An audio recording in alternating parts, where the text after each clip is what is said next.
Comparto con ustedes la buena noticia de Jesucristo, según aparece en el Evangelio de Mateo, en el capítulo 9, versículos 9 al 13 y 18 al 26. Y dice así: Jesús vio a un hombre llamado Mateo, que estaba sentado a la mesa de recaudación de impuestos, y le dijo: sígueme. Él se levantó y lo siguió. Mientras Jesús estaba comiendo en su casa, acudieron muchos publicanos y pecadores y se sentaron a comer con él y sus discípulos. Al ver esto, los fariseos dijeron a los discípulos: ¿por qué su maestro come con publicanos y pecadores? Jesús, que había oído, respondió: no son los sanos los que tienen necesidad del médico, sino los enfermos. Vayan y aprendan qué significa: yo quiero misericordia y no sacrificios, porque yo no he venido a llamar a los justos, sino a los pecadores. Mientras Jesús les estaba diciendo estas cosas, se presentó un alto jefe de la sinagoga y, mostrándose ante él, le dijo: Señor, mi hija acaba de morir, pero ven a imponerle tu mano y vivirá. Jesús se levantó y lo siguió junto con sus discípulos. Entonces se le acercó por detrás una mujer que padecía de hemorragias desde hacía 12 años y le tocó los flecos de su manto, pensando: con solo tocar su manto quedaré curada. Jesús se dio vuelta y al verla le dijo: ten confianza, hija, tu fe te ha salvado. Y desde ese instante la mujer quedó curada. Luego, al llegar a la casa del jefe de la sinagoga, Jesús vio a los que tocaban música fúnebre y la gente que gritaba y lloraba y dijo: retírense, la niña no está muerta, sino que duerme. Ellos se reían de él. Cuando hicieron salir a la gente, él entró, la tomó de la mano y ella se levantó. Y la noticia se divulgó por toda aquella región. Hasta aquí la lectura del Santo Evangelio. Esta es palabra de Dios. Amén. Tomen asiento, por favor. Gracia y paz de nuestro Señor Jesús sean con cada uno y cada una de ustedes.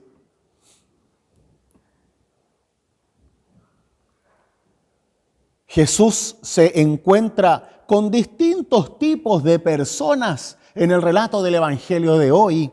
Parte con un llamado a su discípulo Mateo, también conocido como Leví. Resulta que Mateo era un cobrador de impuestos. Se les llamaba publicanos. Pero estos recaudadores de impuestos, como lo hemos recordado otras veces, eran personas tremendamente corruptas, ladronas y reconocidos como pecadores evidentes. De alguna manera u otra eran traicioneros a la patria y a sus hermanos y hermanas. ¿Por qué? Porque eran judíos que trabajaban para el Imperio Romano, recaudando impuestos para el imperio. Lo cual significaba que era una persona que sabía cuántos bienes tú tenías, que conocía a la gente y que, en cierto modo, era un sapo que estaba diciéndole a los romanos quién tenía qué cosa para que le cobren y así recibir el dinero de los impuestos por todo lo que tenían. Y más encima, imagínense cobrar impuestos con unos militares detrás poco simpáticos que, si tú decías que no tenías el dinero, pues bien, te tomaban preso o, si no podías pagar, literalmente tomaban a uno de tus hijos o a ti mismo y te transformaban en esclavo. Lo cual a su vez hacía que tú tuvieras menos mano de obra para trabajar, por ende tu deuda se hacía impagable y así toda la familia terminaba siendo esclava, se tomaban tu campo, tu tierra y luego ya no tenías nada. Era un sistema totalmente perverso. Y Jesús tiene la gran idea de llamar a uno de sus discípulos a Mateo. Es como si estuviéramos eligiendo personas para el concilio, para el directorio de la iglesia, y el pastor trae un narco. Hace un narco conocido, ¿no? Al que todo el mundo sabe que es narco, que tira los fuegos artificiales todos los viernes en la noche, el que tiene la casa narco, el auto narco, todo narco, bueno, a ese. Imagínense cómo estarían ustedes molestos. ¿Cómo se le ocurre? Bueno, capaz que también le haga un poco la droga al pastor, ¿no? Nunca se sabe. Dime con quién andas y te diré quién eres, va a salir una viejita ahí diciendo. Y a la larga empezamos a juzgar con ciertas razones y miedos qué es lo que está pasando en este grupo de personas que se está llenando de gente, poco amistosa, poco creíble y poco juiciosa, ¿no? Y Jesús se gana, por ende, el rechazo de los fariseos, como siempre, ahora más aún, y probablemente también del resto de los discípulos. ¿Se imaginan el resto de los discípulos viendo que eran pescadores y gente común y corriente, y traen a un tipo con plata, corrupto y con amigos más corruptos que él, y más encima traicionero, embustero, ladrón? Yo creo que a nadie le gustaría. Pero bueno, sabemos que Jesús hace estas cosas un poco a propósito, ¿no? Para que tengamos que ir más allá de nuestros juicios y concepciones. Porque Jesús, sin ir muy profundo en su mensaje, dice, bueno, a ver, ¿a quién vinimos a buscar? ¿Ah? ¿A los que son perfectos? ¿A los buenos? No, a los pecadores, a los enfermos. Y la gran pregunta aquí es, si tú no te reúnes con el pecador evidente, ¿no? Independiente de cuál sea su pecado, no es que nosotros no lo seamos, sino que hay algunos que se les nota más. Nosotros hemos aprendido a ocultar los pecados. Si tú no te sientas a la mesa con ese pecador o pecadora, ¿cómo? ¿Cómo va a dejar de serlo? La iglesia, a lo largo de los años, ha cometido un error constante, y es el de excluir a los pecadores evidentes, ¿no? Al que se les conoce el pecado, no a ustedes, que todavía no lo sé, sino en vez de abrazarlos y quererlos. Pensemos cuántas mal llamadas madres solteras hace poco tiempo atrás eran expulsadas de los colegios, no podían bautizar a sus hijos. Y ojo, a la mamá nomás, el papá cero rollo, ¿ah? El tipo ni un problema, seguía haciendo su vida porque era problema la mujer. ¿Cuántas? Miles. ¿Cuántas personas de la diversidad sexual, cuántos adúlteros, adúlteras han sido expulsados? ¿Cuántos drogadictos han sido simplemente discriminados sin amor? No significa que haya que aplaudirlos, no, para nada, pero es nuestro mensaje como cristianos el simplemente excluir a aquel que está cayendo en un mal. ¿Cómo entonces aprendemos? ¿O acaso vamos a echar a nuestros hijos de la casa cuando se equivoquen? Bueno, también se hacía antes, ¿no? Es increíble cómo hemos aprendido a actuar sin amor, sin misericordia. Y eso es lo que Jesús está haciendo. Mostrarle a estas personas lo que es el rostro de misericordia de Dios, de compasión. Porque a donde el mundo pone juicio y condena, Jesús se sienta a la mesa en comunión. A donde el mundo excluye, Jesús llama. Porque entiende una realidad que si nosotros no la entendemos, entonces simplemente somos iguales al resto. Y es que todos de alguna manera somos enfermos y necesitamos sanarnos en Dios para poder vivir en paz los unos con los otros. sin el juicio y buscando el pecadillo del otro, sino más bien tratando de tirarnos para arriba. ¿Por qué? Porque todos pecamos, todos nos equivocamos. Y muchas veces la única diferencia entre el pecador como Mateo y uno mismo es que uno conoce el pecado del otro, pero nadie conoce los míos. Y por ende, entonces, me hago pasar por una persona que es más buena de lo que realmente es. Ese es el ejemplo de los fariseos. Estos judíos fariseos, doctores de la ley, se creían radicalmente perfectos. ¿Por qué? Porque cumplían normas. Es como muchas veces escucho de ustedes mismos y me dicen, pero pastor, yo no mato a nadie. Ya está bien, pero tenemos otros pecados.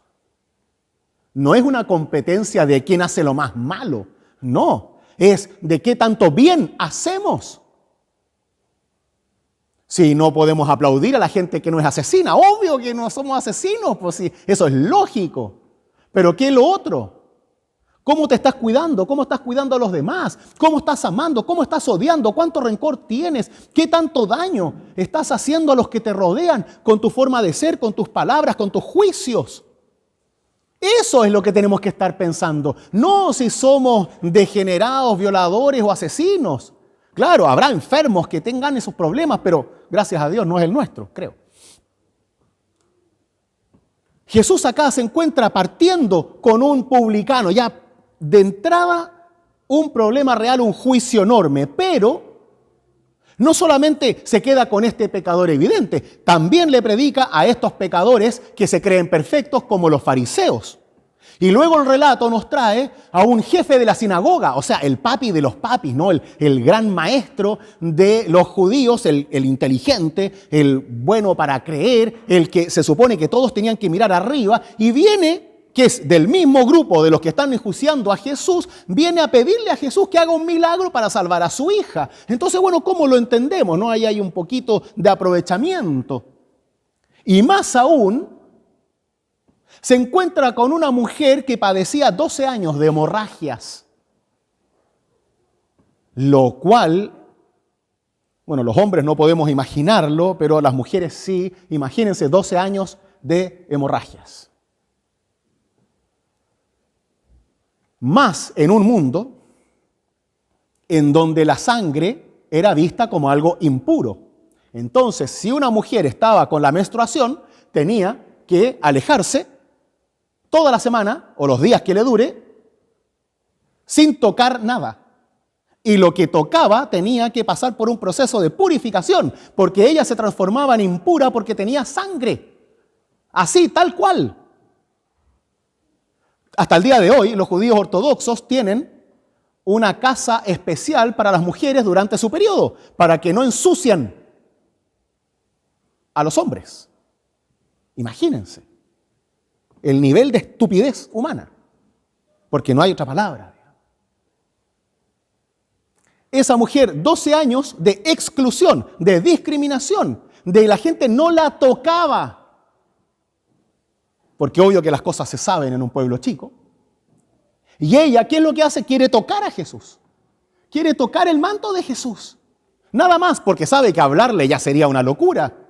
Pero ya por haberlo tocado, a ella la pueden haber matado según la ley de ese entonces. Y así Jesús también la salva a ella. A un pecador desesperado, impuro, indigno. Y finalmente termina salvando a la niña. Una pecadora que ni sabe qué es lo que está pasando con su vida. A la larga, la compasión que Jesús nos muestra es aquello que debemos poder practicar en nuestro mundo. ¿Por qué? Porque si no reconocemos que todos somos necesitados de Dios, sin llegar a una competencia de quién es más bueno y quién es más malo, como si fuera cuantificable, solo vamos a caer en juicios y nada más. Y además que Si lo pensamos, sabemos que eso viene de adentro y viene automático. Si uno tiene como un botón y cuando ve a ciertas personas haciendo ciertas cosas, automáticamente viene el juicio a nuestra mente. Porque nos vamos alejando. Hay personas que producen una especie de rechazo en nosotros por su forma de ser, su forma de mirar, su forma de acercarse. ¿Y qué hacemos? Tendemos casi siempre a alejarnos. Pero ¿cómo entonces ayudamos al que está enfermo, al que tiene una necesidad real, al que está cayendo en el alcoholismo, en la droga, en el hambre, al que simplemente hizo todo mal? ¿Qué hacemos? ¿Le tiramos 100 pesos y nos vamos? ¿O tratamos de que sienta algo del amor de Dios que sentimos nosotros? Porque de eso se trata, queridos míos. Si no, no somos iguales al resto del juicio del mundo. Si no, no estamos entendiendo la compasión de Dios. Debemos ponernos a prueba en nuestra capacidad de amar para que entendamos si realmente nuestro juicio nos permite ver al otro como un igual y no como alguien que ya no merece nada. Verlo como un perdedor y nosotros como ganadores. Si es que hay algo que nos muestra Jesús es precisamente la compasión. Y es una compasión para todos. Para el que hace daño, para el que lo sufre, para el enfermo y para el sano, para el justo y para el pecador, para el que juzga y para el que no. Porque la única forma en que podamos realmente vivir en el Evangelio de Cristo es cuando empezamos a seguir los pasos. Y eso es lo que hace Mateo. La única forma en que un ladrón corrupto como Mateo cambie su vida es siguiendo a otra persona. En vez de seguir a los ladrones con los cuales se juntaba, sigue a Cristo y así transforma su vida. Lo sigue, deja su trabajo y lo sigue. Pero ¿qué hacemos nosotros? Somos tan especiales como para que alguien nos siga y así poder ayudarlo. Nos creemos realmente como verdaderos cristianos para que alguien nos siga, para que alguien te siga, para bien. Piensen, porque, claro, uno puede decirle a cualquier persona, oye, ya anda a la iglesia, sí, claro, no, es que tenéis que seguir a Cristo, ya no cumple los mandamientos, pero eso es nada, entra por aquí y sale por allá. Uno tiene que involucrarse. El gran tema aquí es si tú estás capacitado o capacitada para ser una persona seguible, porque alguien tiene que seguir para poder transformar la vida. Después seguirán a Cristo. Pero eres tú quien tiene que mostrarle a Cristo primero. Si eso no viene por arte de magia. Tú con tus palabras, tu ternura, tus acciones, las obras de tus manos, eres tú quien muestra a Cristo para que la persona luego pueda seguir a Cristo. Pero parte por ti.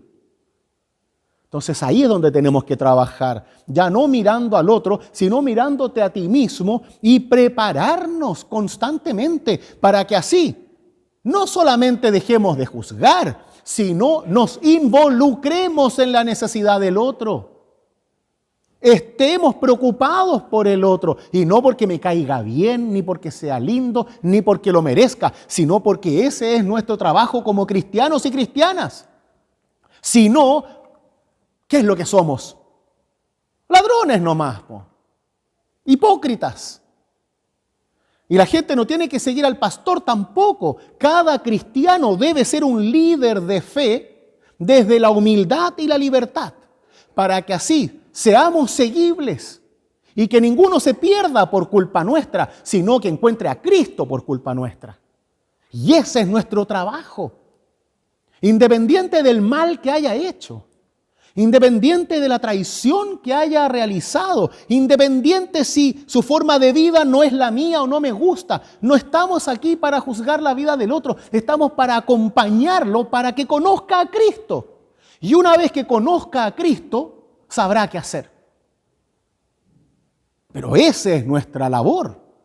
De otra forma, solo nos engañamos a nosotros mismos pensando como los fariseos que somos súper buenos cristianos y en realidad no hacemos nada. Solo nos sentimos superiores. Y eso solo nos transforma en fariseos. Nada más. ¿Cuál es tu gracia? ¿A quién le hemos ganado? ¿De verdad? ¿A cuántas personas has transformado? ¿A cuántos necesitados de Dios has abrazado? ¿A cuántos pecadores has mostrado el perdón de Dios y no el juicio? Eso es lo que debemos preguntarnos hoy a la noche, para que así mañana nos levantemos con una misión real, y es de transformar vidas para Cristo y no para que me gusten a mí. Con el tiempo que sea necesario, con el amor que sea necesario y con las manos que sean necesarias, para que así sea Cristo quien obre en nuestras vidas, en los necesitados, en los pecadores, en los que se creen perfectos y en los que están solos y abandonados. Porque solo así vamos a poder mostrar la compasión y misericordia de Dios en este mundo. No la nuestra, la de Dios. Porque esto no lo hacemos porque somos buenos, lo hacemos porque Dios está en nosotros. Queridos míos, que sea Dios mismo quien guíe nuestros pasos, para que podamos nosotros, que conocemos, seguir a Cristo Jesús y ser lo suficientemente decentes como para que otros puedan seguirnos a nosotros y así conocer a Cristo Jesús. Que sea Dios mismo quien obre con su luz en nuestras oscuridades y que haga esto realidad en nuestros corazones. Que el Señor los bendiga. Amén.